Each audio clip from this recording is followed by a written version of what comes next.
बिस्मिल्लाहिर्रहमानिर्रहीम, अस्सलाम वालेकुम नाज़रीन, आप देख रहे हैं दिलास स्टार। मैं हूं यासिर रशीद। नाज़रीन, भारत पाकिस्तान में दुश्मनी के हवाले से तमाम सिफारती और अखलाकी हदें उबूर कर चुका है।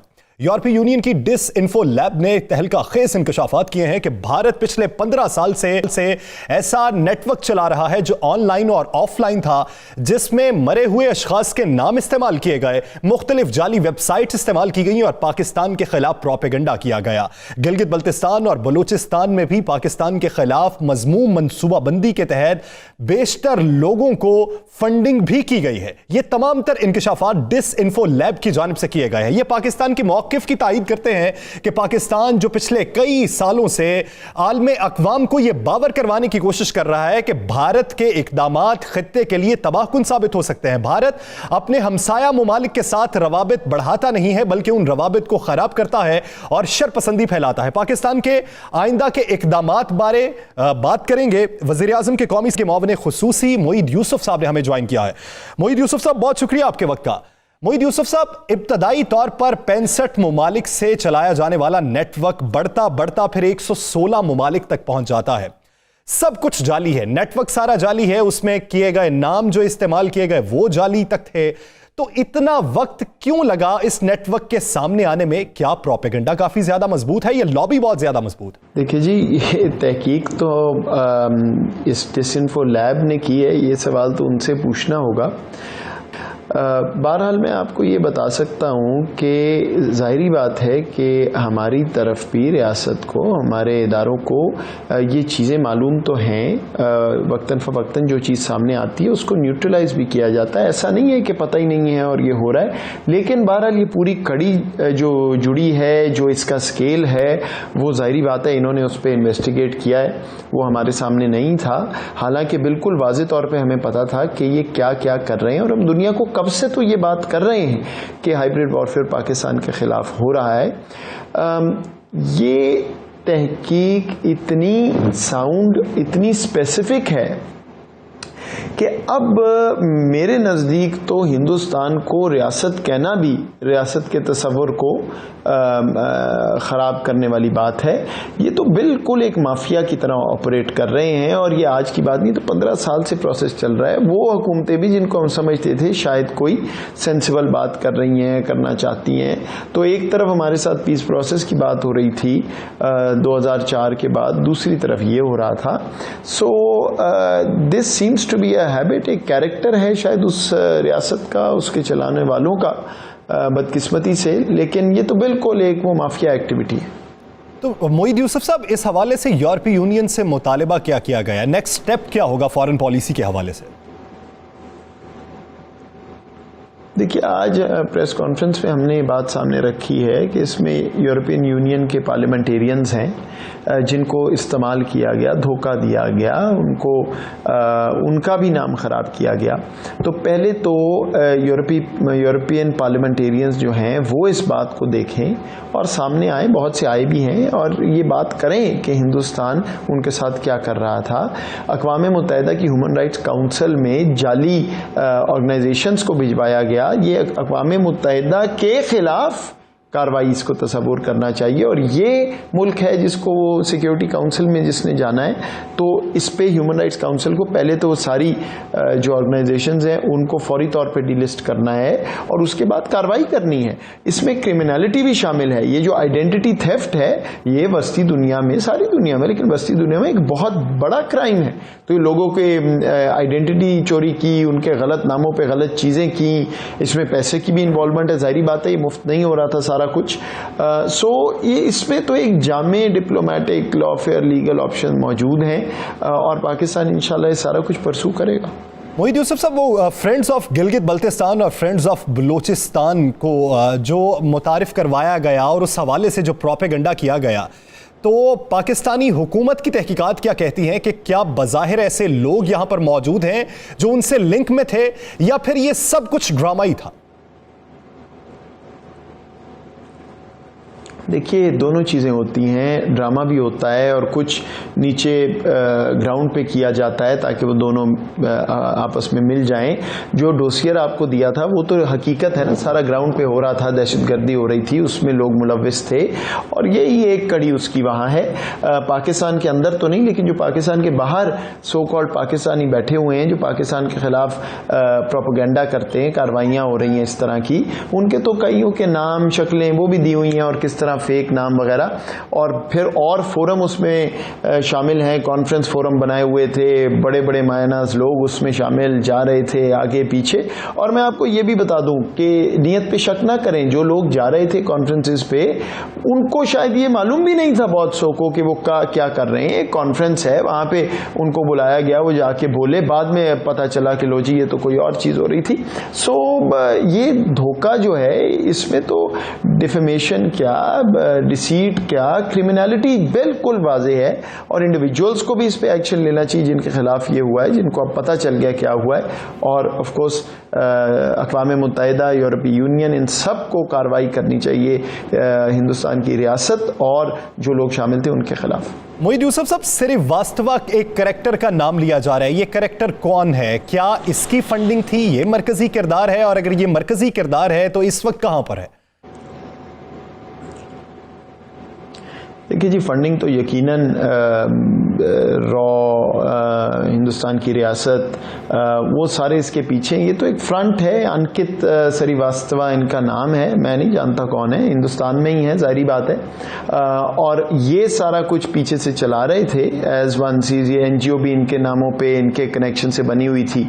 फिर साथ एएनआई को आगे किया हुआ था इसको प्रोपोगेट करने के लिए, और रॉयटर्स जैसे इस्टेब्लिश मंजे हुए इदारे को भी उन्होंने बेवकूफ़ बनाया, धोखा दिया कि उनका कंटेंट जो है वो वहाँ पे चलवा रहे थे।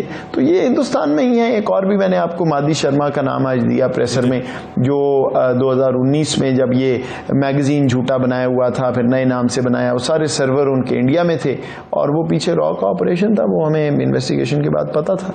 मोईद यूसुफ साहब, आपने आज प्रेस कॉन्फ्रेंस में ये भी जिक्र किया कि जो यूरोपीय यूनियन का जो विजिट था मकबूजा जम्मू कश्मीर का, वो रॉ फंडेड था, तो वो भी यूरोपीय यूनियन थी। अभी भी डिसइंफो लैब का भी ताल्लुक यूरोपीय यूनियन से है। तो पाकिस्तान ने फॉरेन जो पॉलिसी है, जो खारजी महाज है, उसमें किस हद तक, किस तरीके की तब्दीली की कि यूरोपीय पार्लियामेंट, यूरोपीय यूनियन या दीगर अक़वाम आलम का रवैया या नज़र भारत के हवाले से तब्दील हुई है? देखिए, वो तो दिन रात काम जारी है। आप जानते हैं कश्मीर के हवाले से कितनी बात हुई, भारत की तजलील भी हुई, बिल्कुल लान तान उनकी जितनी हो रही है, मलामत हो रही है, वो ढीठ है, वो तो ठीक है। लेकिन दुनिया की आंखें अब आहिस्ता आहिस्ता खुल रही हैं और इसके बाद अगर कोई शक रह गया था तो फिर तो बहुत ही बेइंसाफ़ी है और शायद दुनिया अमन भी नहीं चाहती हो इस खित्ते में, अगर वाकई इससे भी उन्होंने मुँह मोड़ लेना है। पहले डोसियर हमने दिया, अब तो हम नहीं कह रहे, अब तो उनके अपने इदारे कह रहे हैं कि ये हुआ है। तो मेरा ख्याल है कोई शक नहीं रह गया।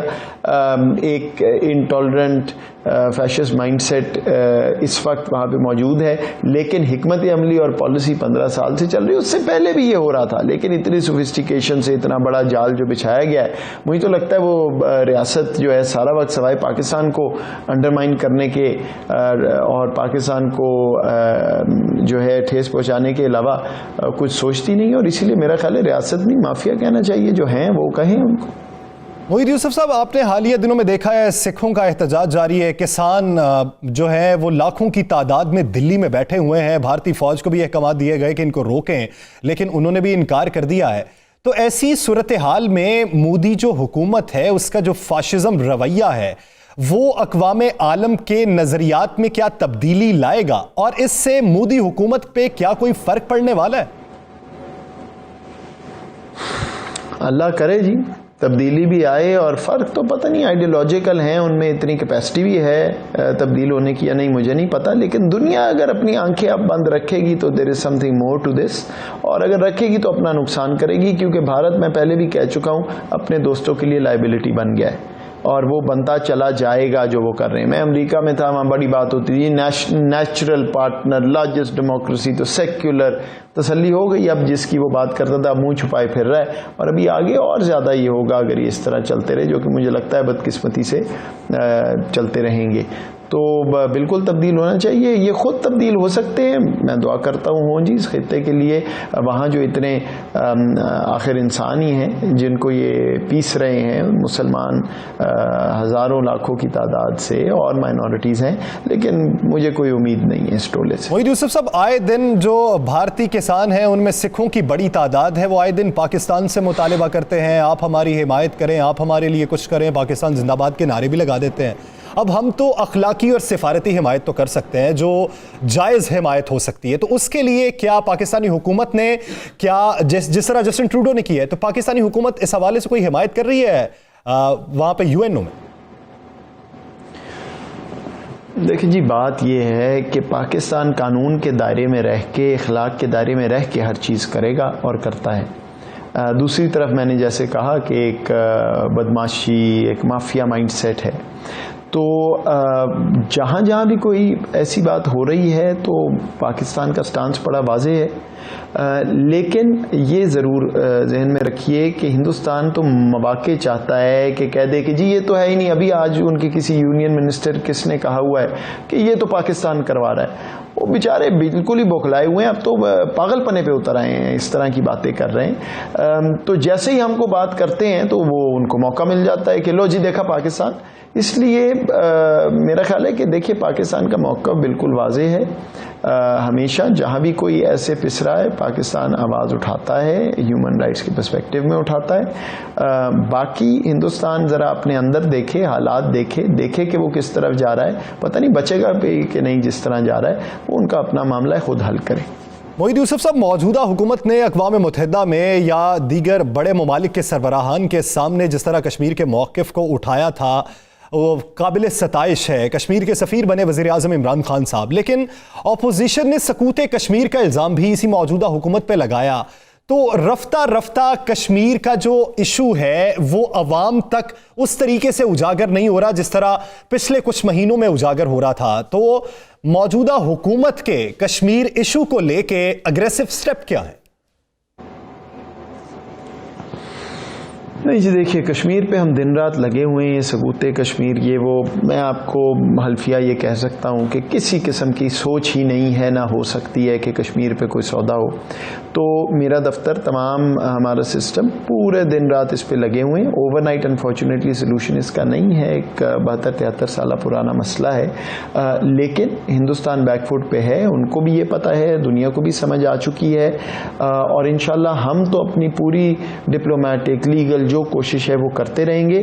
और आवाम, मेरा ख्याल है कोई इबाम नहीं है आवाम को, आवाम खड़ी है और साथ खड़ी है, और कश्मीर उनको मालूम है, तो हर पाकिस्तानी के दिल में है।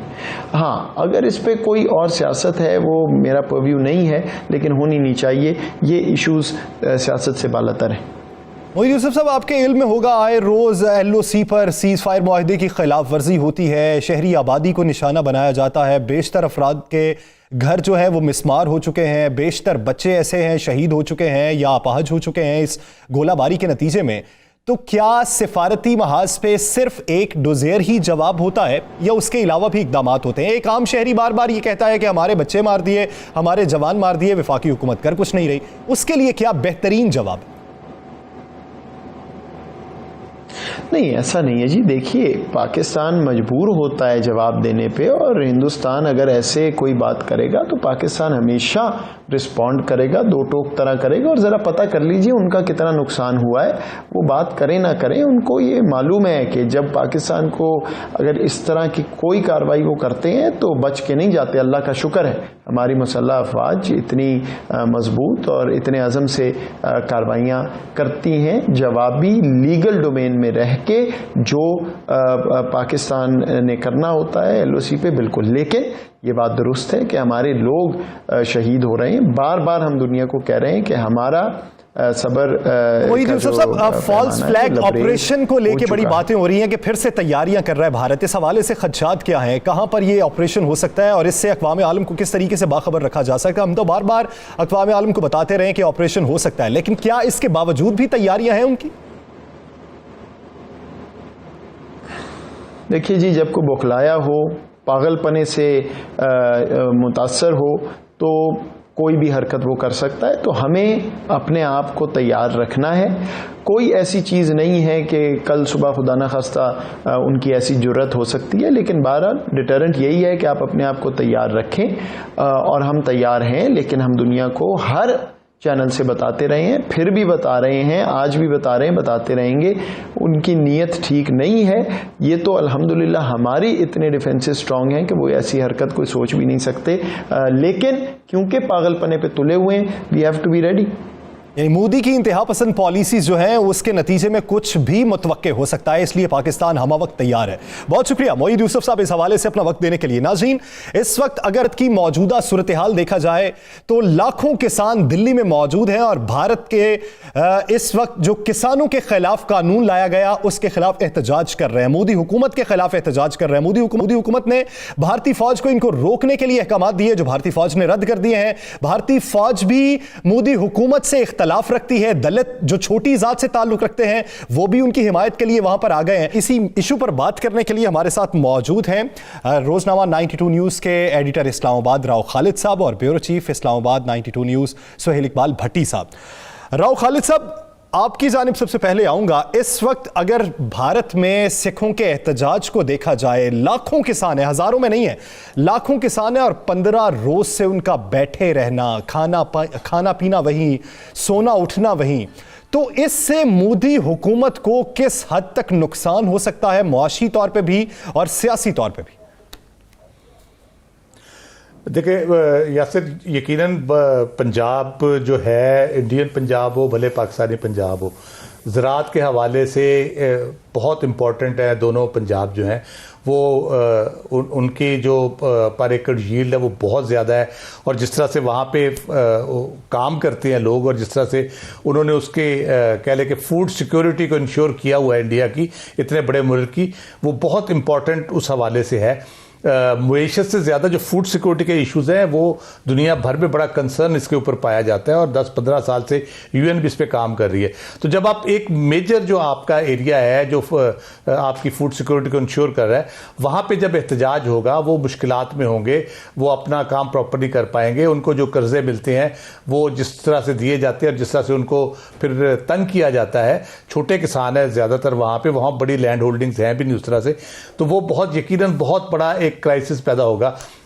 और उसके बाद ये एहतजाज यकीनन ये एक और उसकी वजह से जो एक मसाइल पैदा होते हैं, इतने बड़े लेवल पे एहतजाज, जब लाखों की तादाद में किसान निकल आते हैं। तीसरी इंपॉर्टेंट चीज़ जो मेरा बड़ा कंसर्न जिस पे है, मैंने प्राइम मिनिस्टर से भी जो 8 को हमारी मुलाकात हुई उनको मैंने ये कहा था कि हमारे एक बॉर्डर पे ऑलरेडी अफगानिस्तान में प्रॉब्लम मौजूद है जो हम हल करने जा रहे हैं, उसमें हेल्प भी करें। दूसरी तरफ इधर कश्मीर के हवाले से हो, भारत के अंदर के ओवरऑल माहौल के हवाले से हो, फिर ये किसानों का एहतजाज हो, तो ये दो बॉर्डर्स पे जब आपके इतना अनरेस्ट क्रिएट हो जाता है तो उसका फॉल आउट बड़ा खतरनाक होता है रीजन के लिए। खासतौर पे हम एक सैंडविच हैं इन दोनों मुल्कों के दरमियान एक लिहाज से, तो हमारे ऊपर बड़ा सीरियस फॉल आउट इसका हो सकता है।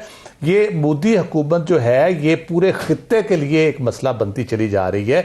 इंस्टेबिलिटी जिस तरह से क्रिएट हो रही है इंडिया के अंदर, वो पूरे खित्ते को हिट करेगी। यानी इस वक्त डिवाइड वहां पे पैदा हो रही है, अदम इस्तेहकाम है, वो भारत के साथ साथ खित्ते को भी हिट कर सकता है। भट्टी साहब, आप अगर हालिया सूरत हाल में देखें तो दलित भी जो छोटी जात के हैं वो भी उठ के आके उनके सिखों के साथ मिल गए हैं या किसानों के साथ मिल गए हैं। भारतीय फौज को कहा गया कि इनको रोकें, उन्होंने भी इनकार कर दिया, इख्तलाफात शो कर दिए हैं मोदी हुकूमत से। तो मोदी हुकूमत इस मामले को हल किस तरीके से करेगी? यासिर, देखिए, भारत जो एक तवील अरसे तक अपने आप को दुनिया का सबसे बड़ा जमहूरियत का मुल्क होने का दावा करता रहा, अब नरेंद्र मोदी के इक़दामात ने जो उनके जो चेहरे से जो एक लिबादा उड़ा था उसको उतार के बेनकाब करते हुए एक फासिस्ट भारत का चेहरा दुनिया के सामने लेके आया है। यही वो सोच और अप्रोच थी जिसकी वजह से पहले उन्होंने मकबूजा कश्मीर के अंदर उन्होंने मजालिम का सिलसिला शुरू किया, इंसानियत सोल मजालिम किए, और आज भी वो सिलसिला जारी है। पाकिस्तान ने उस वक्त भी दुनिया को बावर कराया। उसके बाद हमने देखा कि भारत के अंदर बसने वाले मुसलमानों के ऊपर और दीगर जो लोग जो मुख्तलिफ मज़ाहिब से तल्लुक़ रखने वाले लोग थे, ये हिंदुओं की नीच ज़ात से तल्लुक़ रखने वाले लोग थे, उनके ऊपर ज़िंदगियों को दायरा तंग किया गया। अब पंजाब के सिखों के साथ जो किया गया, दुनिया उसको देख रही है। दुनिया ने ह्यूमन राइट्स का दिन मनाया तो हम देख रहे थे कि ट्विटर के ऊपर ये एक बड़ी डिबेट थी कि आज के दिन भारत जब सिखों के ऊपर मजालिम ढा रहा है और जिस तरीके के साथ जुल्म बर्बरियत का मुजाहरा कर रहा है, तो किस तरीके के साथ दुनिया के सामने अपने आप को प्रेजेंट करता है। और आज के दिन जब दुनिया ह्यूमन राइट्स की बात करती है, मामला यह है कि भारत का ये चेहरा काफी अरसे से था जिसको पाकिस्तान ने दुनिया के सामने बेनकाब किया, लेकिन अब लेटेस्ट रिपोर्ट यही आई है कि भारत मुख्तलिफ प्रोपेगेंडे के जरिए से जो उसकी अपनी जो मजालिम है, जो अपनी ह्यूमन राइट्स की वायलेशन है, उसको वो छुपाता था और पाकिस्तान को वो एक्सपोज करता था। वहां पर तो वो पकड़ा गया है। अब मेरे ख्याल में जो जिस तरीके के साथ सिखों ने दुनिया भर के अंदर भारत के खिलाफ आवाज उठाई है और वो आज पछता रहे हैं कि हमें पाकिस्तान के साथ जाना चाहिए था और उसके पहले जो हमने तहरीकें शुरू की, हमें दोबारा उन तहरीकों को शुरू करना चाहिए। तो इस मौके के ऊपर अगरचे कि यहां पर हुकूमत को बहुत मसाइल हैं, लेकिन इस वक्त दुनिया के सामने भारत का ये चेहरा बेनकाब करने की भी अशद जरूरत है। और मोदी क्या करेगा? जब आप इंसानियत को मद्देनजर नहीं रखते तो फिर उसके बाद आपके पास कोई स्ट्रेटजी नहीं रहती। आप हिंदुत्व का जहन के ऊपर आपके ऊपर सवार है।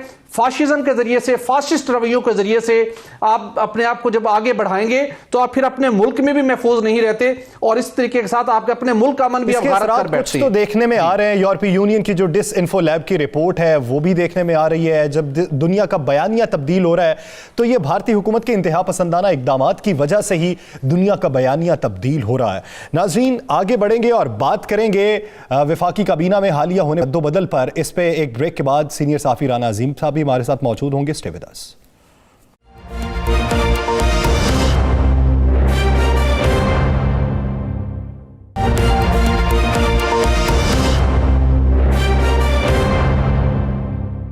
Welcome back. नाज़रीन, वफाकी काबीना में बड़ी तब्दीलियां की गई हैं। वज़ीर दाखिला एजाज शाह को हटाकर उनकी जगह साबिक वज़ीर रेलवे शेख रशीद अहमद को कलमदान सौंप दिया गया। शेख रशीद अहमद का जो कलमदान था वो आज़म सवाती साहब को सौंप दिया गया, जबकि एजाज शाह जो हैं उन्हें इंसदाद मुनशियात का कलमदान सौंप दिया गया है। और उम्मीद ये की जा रही है कि आने वाले दिनों में मजीद भी कारकर्दगियों की बुनियाद पर रद्द बदल में इम्कानात हैं। तो इस वक्त हालिया सूरत हाल में क्या इन वज़रा की अहलियत पर कोई शुबा था जिसकी वजह से रद्द बदल किया गया, या मजीद चीज़ों को बेहतर करने के लिए ये रद्द बदल किए गए हैं? और 2.5 साल के अरसे के अंदर इतने ज़्यादा रद्द बदल क्या वफाकी हुकूमत की कारकर्दगी पर भी असरअंदाज हुए हैं या नहीं हुए, और सब चीज़ें बेहतरी की जानिब गामजन है? इसी बारे में बात करने के लिए हमारे सानिल मौजूद है, उसी की जानिब बढ़ते हैं। भट्टी साहब, क्या समझते हैं ML1 का मंसूबा जो ख्वाब था शेख रशीद अहमद साहब का, वो ख्वाब उनका अधूरा रह गया। आज़म सवाती साहब अब उस ख्वाब को लेके आगे बढ़ेंगे और ताबीर उसकी करेंगे। बुनियादी वजह क्या हो सकती है इस रद्दोबदल की? बेहतरी के इम्कानात के लिए रद्दोबदल किया गया, और अगर बेहतरी ही है तो फिर 2.5 साल में कितनी बेहतरी आ सकी है? यहाँ देखिए, प्राइम मिनिस्टर इमरान खान की जानिब से जब भी वफाकी काबीना के में तब्दीलियां की गई, उसका ऑब्जेक्टिव तो यही था कि वो गवर्नेंस में बेहतरी लाना चाहते हैं, बेहतर पॉलिसी साजी चाहते हैं, बेहतर फैसला साजी चाहते हैं। लेकिन ये एक अलमिया आप कह लें कि 2.5 साल हो चुके हैं, उसके बावजूद हर 6 से 7 माह बाद ये वज़रा के कलमदान तब्दील होने का सिलसिला बदस्तूर जारी है। अब जो हालिया ये जो मौजूदा जो ये तब्दीली हुई है, इसको भी कहा तो ये जा रहा है कि काफ़ी अरसे से एक प्लान था कि दिसंबर के अंदर वफाकी काबीना में प्राइम मिनिस्टर रिशफल करेंगे, चूँकि प्राइम मिनिस्टर इमरान खान वज़रा की कारकर्दगी को बहुत डीपली, बहुत बारीकबीनी से उनको जायज़ा ले रहे हैं। लेकिन यहाँ पर जो आज तब्दीली हुई है, उसकी जो बुनियादी वजह तो ये है कि जो आने वाले दिनों में वफाकी हुकूमत को, पाकिस्तान तहरीक इंसाफ की हुकूमत को जिन सियासी चैलेंजेस और जिस सियासी दबाव का सामना करना पड़ेगा और जिस हिकमत अमली की ज़रूरत होगी, और उससे निपटने के लिए मुमकिन तौर के ऊपर जो इकदाम किए जाएंगे, उसके लिए प्राइम मिनिस्टर इमरान खान साहब ने अपने कुछ करीबी कैबिनेट मेंबर से मुशावरत भी की और उन्होंने समझा कि इस सूरत हाल के लिए शेख रशीद साहब मौजूद तरीन उम्मीदवार हैं। अगरचे के शेख रशीद साहब ने जब वफाकी काबीना की फॉर्मेशन हो रही थी, उस वक्त वो इंटरेस्टेड थे कि वजीर दाखिला बने, लेकिन अब वो वजारत रेलवे के अंदर बहुत ज़्यादा इन्वॉल्व होकर काम कर रहे थे। ML1 मनसूबा उनका एक ख्वाब था, जिसके बाद उन्होंने कहा भी था कि इसको सक्सेसफुली इसको लॉन्च करने के बाद वो शायद इसके बाद सियासत से भी अलग हो जाए। मतलब वो समझते थे कि ये उनकी ज़िंदगी का एक बहुत बड़ी अचीवमेंट होगी। पाकिस्तान रेलवे जो खसारे से 2-4 थी, मुख्तलिफ स्टेप्स लेकर वो बेहतरी की जानिब जा रहे थे। रिसेंटली फेडरल कैबिनेट से उन्होंने रेलवे की बहाली का पूरा प्लान मंजूर करवाया था, जिसके ऊपर इंप्लीमेंट होना थी।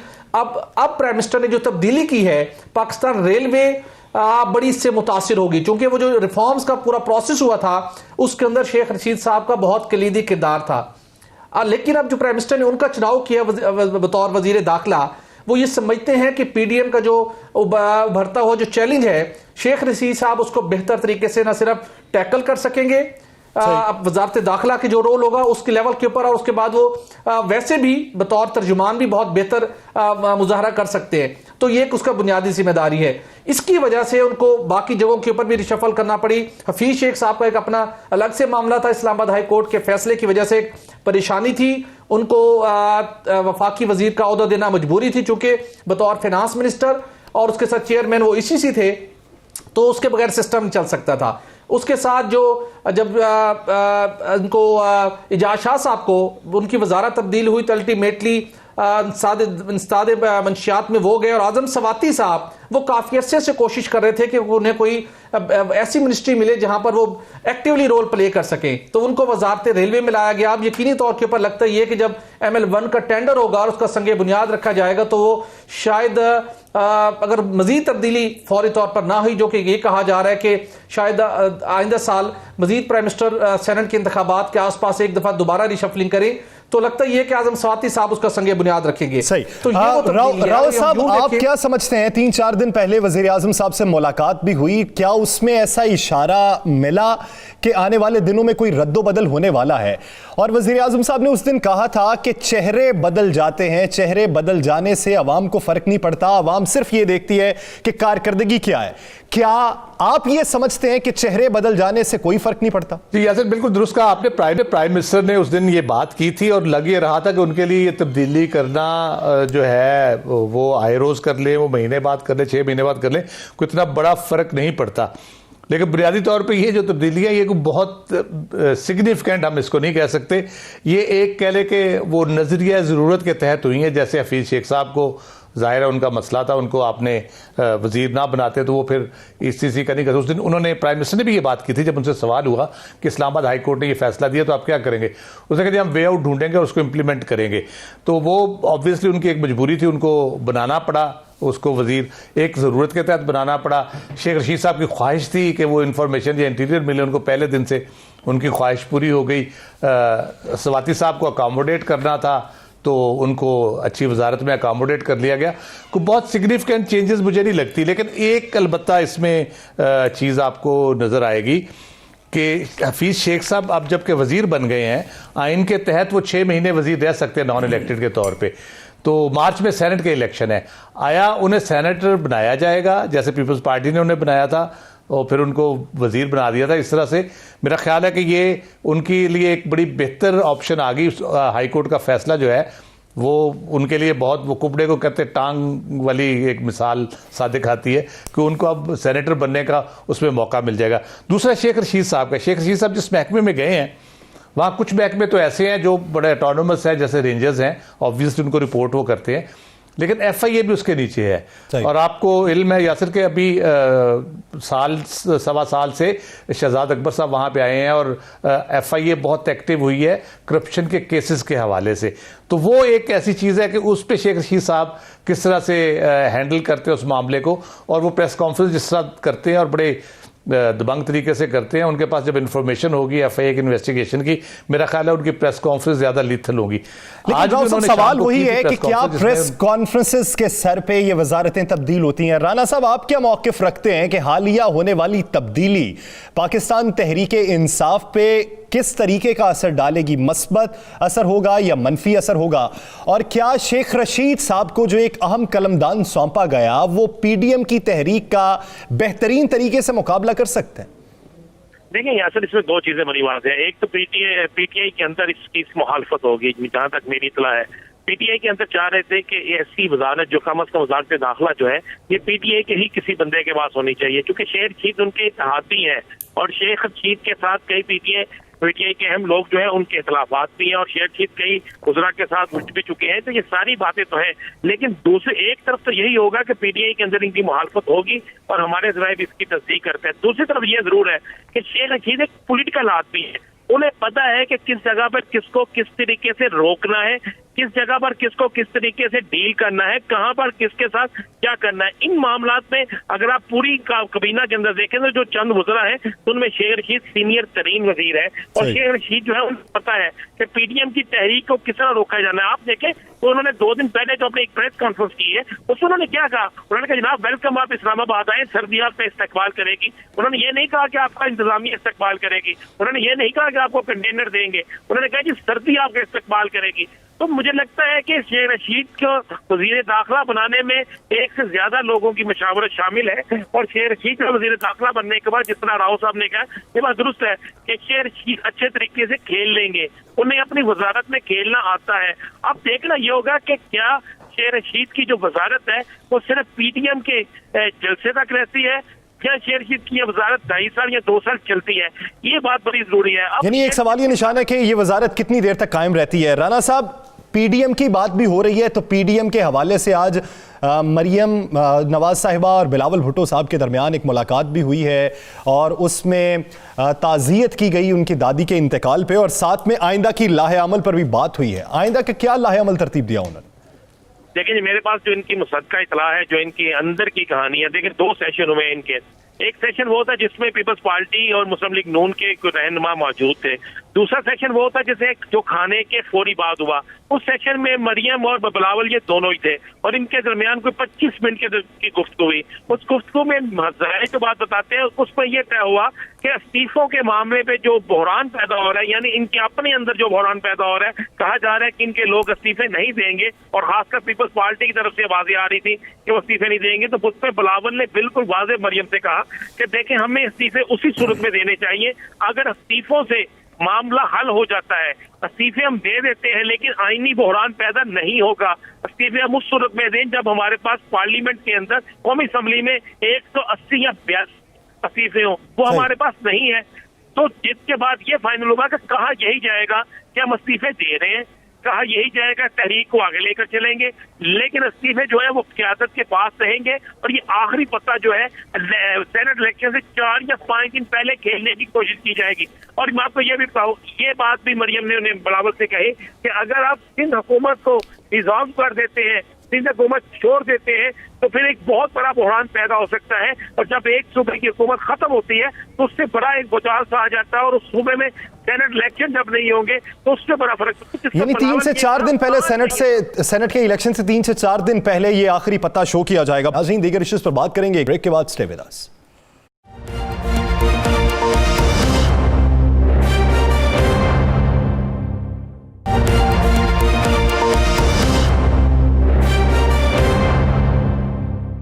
Welcome back. नाज़रीन, हुकूमत मुखालिफ तहरीक जो है वो जोर पकड़ती जा रही है, अपोजिशन मुतहिद है, आए रोज़ मुलाकातें भी हो रही हैं। आज भी मुलाकातें हुई हैं, हिकमत अमली पर गौर किया गया है। जबकि पाकिस्तान मुस्लिम लीग नून जो 13 दिसंबर के पीडीएम के जलसे की मेज़बान है, उसने पिछले 2-3 दिन से लाहौर शहर में रैलियाँ निकाली। मरियम नवाज साहिबा ने मुख्तलिफ जगहों पर खिताब किया, दीगर लीगी रहनुमाओं ने भी खिताब किया और आवाम को चार्ज करने की कोशिश की।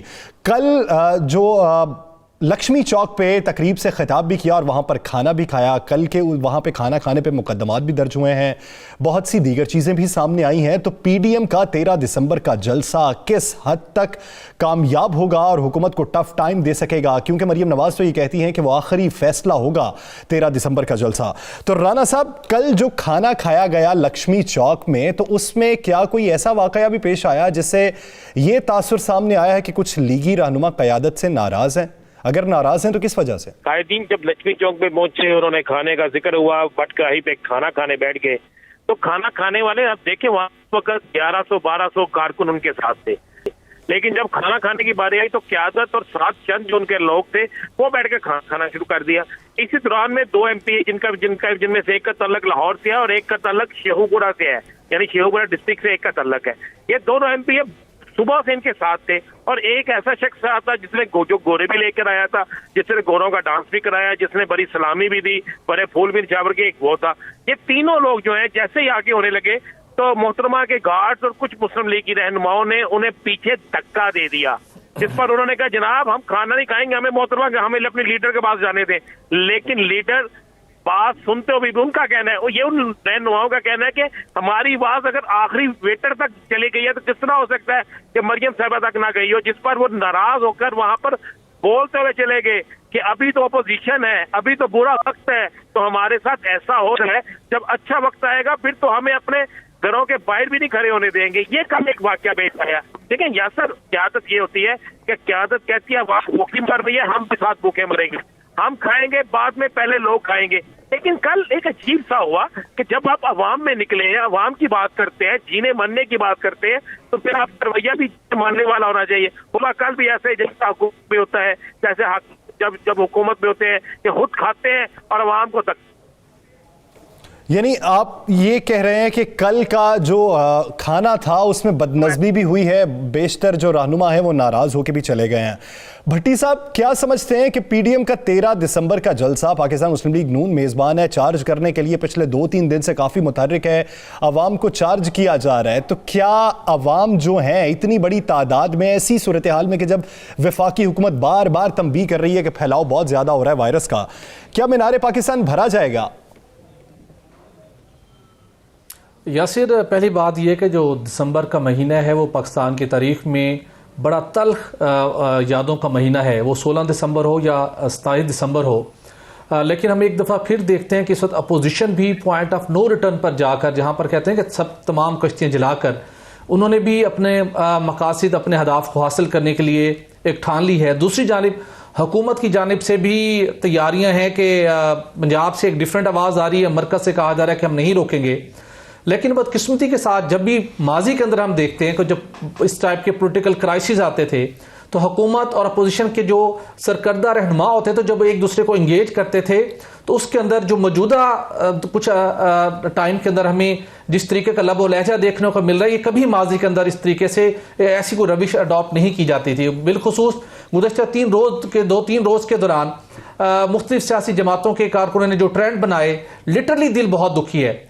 और मेरे ख्याल में इस मौके के ऊपर ठीक है, एक जमहूरी इक़दार के लिए, जमहूरी रवैयों के लिए, जमहूरी अमल के लिए आप तगो दो करें, लेकिन उसके अंदर एक किस तरीके के साथ आप अपने तशख़्ख़ुस को, अपने मुल्क की तशख़्ख़ुस को, अपने कौमी तशख़्ख़ुस को मसक करते हुए आगे बढ़ रहे हैं, बड़ा ख़तरनाक सिनेरियो बना हुआ है। और हुकूमत की जानिब से भी जो एक संजीदा तरीके से इंगेज करने के लिए जिस तरह से कोशिश करके इनको बिठाना चाहिए था। अब इतलात आ रही हैं कि 1-2 मिनिस्टर राब्ते में हैं, मरीम नवाज साहिबा ने भी कहा है कि वो हमसे राब्ते में है मुज़ाकरात के हवाले से। लेकिन जिस तरीके से सारे गेम को प्लान करके आगे बढ़ रही है अपोजिशन और हुकूमत, जिस तरीके से हैंडल कर रही है, ये बड़ा क्रिटिकल है और मुल्क के लिए अच्छा नहीं है। बिलखुसूस पाकिस्तान को जिन चैलेंजेस का सामना है, और स्पेशली जो गुज़श्ता रोज़ और आज भी बताया गया कि जिस तरीके के साथ हमारे दुश्मन मुल्क ने गुज़श्ता कई सालों से पाकिस्तान के खिलाफ मुनज़्ज़म तरीके से जो प्रोपेगेंडा जारी रखे हुए था और आलमी सतह के ऊपर पाकिस्तान को बदनाम करने के लिए पाकिस्तान ने उनको एक्सपोज किया है। पाकिस्तान ने 5वां डोजियर दिया है अक़वाम मुत्तहिदा को और दुनिया ने रियलाइज किया है। लेकिन ऐसे मौके के ऊपर जहां इंटरनल और एक्सटर्नल फ्रंट के ऊपर बेशुमार चैलेंजेस है, वहां पर अपोजिशन ने मुआशी इस्तेहकाम की भी बात हुई ना, रिपोर्ट मंज़र-ए-आम पे आई तो उसमें ये इंकशाफ हुआ था कि मुआशी इस्तेहकाम में पाकिस्तान ने सबसे ज्यादा रिकवर किया है कोरोना वायरस के दौरान। लेकिन वो स्टेबिलिटी उसी सूरत में रह सकती है अगर वैक्सीन आ जाए, और दूसरा पॉलिटिकल स्टेबिलिटी अगर पाकिस्तान में हो तो। राव साहब, आप क्या समझते हैं? हमने पिछले बेशतर प्रोग्राम्स में ये बात की कि पाकिस्तान पीपल्स पार्टी जो है वो जमहूरी अमल को सबूताज नहीं करेगी, इस्तीफों के ऑप्शन पे नहीं आएगी। हमने फिर ये बात की कि दीगर जमातें इस्तीफों के ऑप्शन पे इस वक्त सोच विचार कर रही है, पाकिस्तान पीपल्स पार्टी फिर नहीं आएगी। लेकिन अब हालिया जो सूरत हाल देखने में आ रही है, चेयरमैन ने तो कह दिया सबको कि इस्तीफे जमा करवा दिए जाएं, उन्होंने तो वजीर आला सिंध को भी कह दिया कि इस्तीफा जमा करवाएं। जी बिल्कुल, ये बात अपनी जगह दुरुस्त है कि इस्तीफे जमा कराने का कहा जा रहा है। किसको जमा कराने हैं? चेयरमैन पीपल्स पार्टी को कराने हैं। उनकी सिग्निफिकेंस क्या है? अगर वहाँ पे जमा भी हो जाते तो उसका क्या निकलता है?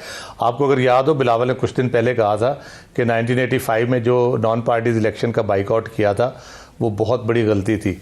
तो उससे आप अंदाज़ा लगा सकते हैं वो इस किस्म की गलती सियासी मैदान खाली कभी भी नहीं हुकूमत के लिए छोड़ना चाहेंगे। और ऐसी सूरत हाल में जब उनको पता हो कि उनके पास इतनी स्ट्रेंथ नहीं है कि वो कौमी असम्बली को बिल्कुल ही पैरालाइज कर सकें या उसको ख़त्म करने के लिए कोई आइनी तौर पे ऐसी मुश्किलात पैदा कर सके। इसलिए वो मेरा नहीं ख्याल कि इस हद तक जाएंगे। ये एक पॉलिटिकल स्लोगन के तौर पे पॉलिटिकल प्रेशर बिल्ड करने के हवाले से। इसमें फायदा क्या होगा जब आपको ये पता है? कल हमने बैरिस्टर अली जफर साहब को भी लिया हुआ था, हमने ये पूछा कि अगर ये इस्तीफे देते हैं तो क्या होगा? उन्होंने कहा वफाकी हुकूमत को फायदा होगा। अगर सिंध हुकूमत डिसॉल्व कर देते हैं फिर क्या फायदा होगा? फिर भी वफाकी हुकूमत को फायदा होगा। यानी जब तक आप इत्तेहादी साथ नहीं मिला लेते, आपके पास फायदा तो है नहीं किसी चीज का, तो फिर इस्तीफे जमा करने का मकसद क्या है? किसको राम करना है? यही बात कर रहा हूं यासर कि वो एक उसकी सिग्निफिकेंस कोई नहीं है इतनी। सिर्फ ये कि एक प्रेशर बिल्ड कर रहे हैं आप गवर्नमेंट के ऊपर, हम इस्तीफे दे देंगे। गवर्नमेंट को भी पता है, अपोजिशन को भी पता है, इसका फायदा कोई नहीं। ये यकीनन मैंने बिलावल को कोट इसलिए किया 1985 के जो इलेक्शन के बाइकाट का उन्होंने जिक्र किया, तो बुनियादी तौर पर उनका मकसद यही था कि अगर हम ये इनिशिएटिव जो है ये गवर्नमेंट के हाथ में दे देंगे, पोलिटिकल इनिशिएटिव उधर चला जाएगा, तो हम फिर क्या करेंगे? आप इस्तीफे दे देंगे, उसके बाद वो इलेक्शन करा देंगे, ज़िमनी इलेक्शन हो सकते हैं, पॉसिबल है। फिर एक्सपर्ट्स ये भी कह रहे हैं, शायद अली जफर साहब ने भी आपको बताया कि अगर सिंध हुकूमत ना भी हो, बाकी 3 असेंबलीज हैं, कौमी असेंबली है जिन्होंने सेनेट की सीटें हो जाएंगी, एक असेंबली के इलेक्शन करा के उसके बाद में उसके आ सकते हैं। सेनेट भी उस तरह से कह ले कि नहीं खत्म होगा। फिर कहा यह जाता है कोरम जब तक कोरम की स्ट्रेंथ मौजूद है असेंबली और सेनेट के अंदर, तो वो डिसॉल्व भी नहीं हो सकते, ना वो कह ले कि उनका फंक्शन रुक सकता है। तो इसलिए ये यकीनन एक कोशिश जरूर है, लेकिन क्यों है ये कोशिश? ये बेबुनियादी तौर पे करने की बात है। आप जलसे कर रहे हैं, आप इनिशिएटिव, आप बहुत बड़ी मूवमेंट चलाने की कोशिश कर रहे हैं, आप गवर्नमेंट में प्रेशर बिल्ड कर रहे हैं। क्या एजिटेशन से पाकिस्तान में हुकूमतें गई हैं? सिवाय 1977 की एक मिसाल हमारे सामने, जिसके नतीजे में मार्शल लगा था। कोरोना का दौर जो है, इसमें नए नए तजर्बे हमने किए हैं, नए नए मुश्किलात का सामना किया है, हमारा एक नया तजर्बा है। तो हो सकता है सियासी इस वक्त तारीख में ये एक नया तजर्बा करने की अपोजिशन कोशिश कर रही है। भट्टी साहब, राना साहब ने कल एक मुद्दा उठाया था कि इस वक्त डंडा बरदार फोर्स को एक्टिव किया जा रहा है, तसादुम की तरफ जा रही है पाकिस्तान मुस्लिम लीग नून। क्या आप समझते हैं कि तसादुम का रास्ता इख्तियार करेगी पाकिस्तान मुस्लिम लीग नून? और अगर करेगी तो फिर पंजाब हुकूमत या वफाकी हुकूमत का रद्द-ए-अमल क्या देखता है? यासे देखिए, जब इतना बड़ा आप एक महाज पर निकलते हैं तो और हुकूमत को या अपने फ्रंट के ऊपर जो आपका मुखालिफ है उसको प्रेशराइज करने के लिए और उसके मुमकिना किसी भी सूरत हाल से निपटने के लिए आप इस किस्म के इंतजाम तो करते हैं। अगरचे के अपोजिशन के कोई भी जमात इस किस्म की मुनज़्ज़म फोर्स तैयार नहीं कर सकती, जो कि कानून की खिलाफ वर्जी है। वजारत दाखिला भी इसको क्लियर कर चुकी। लेकिन हमें पता है कि इस अपोजिशन की पार्टियों के अंदर जो जमातें शरीक हैं वो इस किस्म के कारकुन डेफिनेटली आएंगे। लेकिन इस सूरत हाल से निपटने के लिए जहां पंजाब हुकूमत कोई भी मुमकिन तौर के ऊपर इकदाम करेगी किसी सिचुएशन को कंट्रोल करने के लिए, मरकजी हुकूमत भी ऐसी सूरत हाल से निपटने के लिए भरपूर तैयारी करेगी। और यही वजह है कि शेख रशीद साहब को वजारत दाखिला में लाया गया है। उसकी वजह यह है कि जाशा साहब जो जिस तरीके के साथ चीज़ों को डील करते हैं, एग्रेसिव हैं, और जो उनका एक पस मंज़र है, फैसला साहब ये शायद नहीं चाहते थे कि कोई अगर सिचुएशन ऐसी पैदा हो तो वहां पर कोई उनके ऊपर उंगली उठे।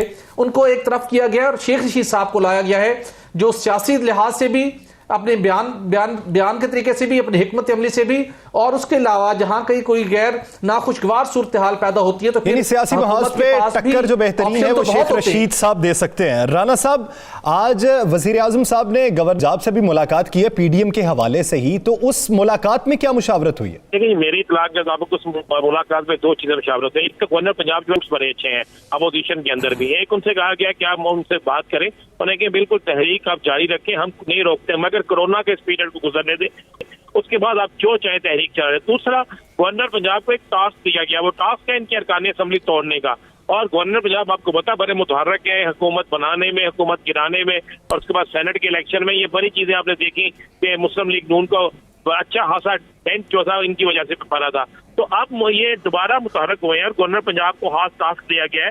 टास्क जो है वो 2 चीजों से है, एक है कि इनसे गुफ्तगू की जाए और इन्हें कहा जाए कि कोरोना है, और दूसरा टास्क जो है वो अफराद को तोड़ने का है। यानी वो जो नाराज रहनुमा है उनसे मेल मुलाकातों का टास्क दिया गया है। राना साहब, आगे बढ़ते हैं और कल की बात करेंगे। कल हमने एक स्टोरी की थी 300 अरब के मेगा स्कैंडल के हवाले से, तो वो मेगा स्कैंडल का जो मरकजी मुलजिम है उसकी तो इत्तलात है कि वो पाकिस्तान में है ही नहीं, उसे पाकिस्तान से बाहर किसने भेजा? ये देखें, ये बड़ी एक हैरान कुन बात है कि उस पे इन्वेस्टिगेशन हो रही थी। इन्वेस्टिगेशन में ये सबूत सामने आ गए थे। कुछ शख्स ने 300 अरब रुपए की जो लूटे हैं, सरकारी खजाने को चूना लगाया है। हजारों गाड़ियां, 30,000 गाड़ियां कहा जा रहा था उसने जालसाजी से फरोख्त की है, जाली कागजात बनाए हैं। उसके बाद जब इन्वेस्टिगेशन हो रही थी, एक मुकदमा उस पर दर्ज था, तो 2 रोज कबल वो बंदा बरतानिया भाग गया। ये मेरे पास मुसद का इतला है। 2 रोज कबल, 2 रोज कबल, ज्यादा दूर भी नहीं मैं कह रहा हूँ, 2 रोज कबल उसके हवाले से इतला आई है कि 2 रोज कबल वो पाकिस्तान से बरतानिया चला गया है। वो किस तरह चला गया, उसको किसने जाने दिया? एक एफआईआर जब दर्ज होती है तो तमाम अदारों को चली जाती है। क्या उसकी निगरानी करने वाले, उसकी इन्वेस्टिगेशन करने वाले इससे ला इल्म थे, या फिर अंदर से कोई शख्स ऐसा मौजूद था जिसने उसे इतला दी कि तू गिरफ्तार हो सकता है, या फिर उसके ताने बाने किसी और जगह मिलते थे? देखे, उसकी अगर प्रोफाइल पे आप जाए, मैंने आज इस पे पूरी इन्वेस्टिगेशन की, पूरा इस पे काम किया, तो पता चला कि कई मिनिस्टर साहब, कई मौजूदा और कई एमपी अपोजिशन के कई सरकारी अफसरान उसके डेरे पर जाते थे, वहां जाकर उससे मिलते थे, खाने खाते थे, सरकारी अफसरानों को गिफ्ट जाते थे, सरकारी अफसरान की बेहतरीन वहां पे दावतें होती थी। तो फिर उन्होंने अपना हक अदा किया, और वो बंदा जो है जिसका नाम खुर्रम गुज्जर है, हमारी इत्तला के मुताबिक पाकिस्तान से बाहर जा चुका है। ये तो अदारों को सोचना होगा कि 300 अरब रुपए की करप्शन करने वाला ना वो सियासतदान है, ना वो बड़ा ब्यूरोक्रेट है, ना उसका कोई सियासी पस मंजर है, तो वो किस तरह बाहर चला गया? सियासी पुष्पनाही तो हासिल है जिसकी वजह से उसने एज उठाया और बाहर चला गया। अब एक ऐसा बड़ा स्कैंडल के 300 अरब रुपया खुर्द बुर्द उसकी हुई हो, एक शख्स उसमें गिरफ्तार होना हो और 2 दिन कबल वो पाकिस्तान से बाहर चला जाए, एक बहुत बड़ा सवालिया निशान है कानून नाफिज करने वाले इदारों पे भी, हमारी प्रोसिक्यूशन पे भी, इन्वेस्टिगेशन पे भी। नाज़रीन, द लास्ट स्टार से दीजिए इजाजत। अल्लाह ने के बाद।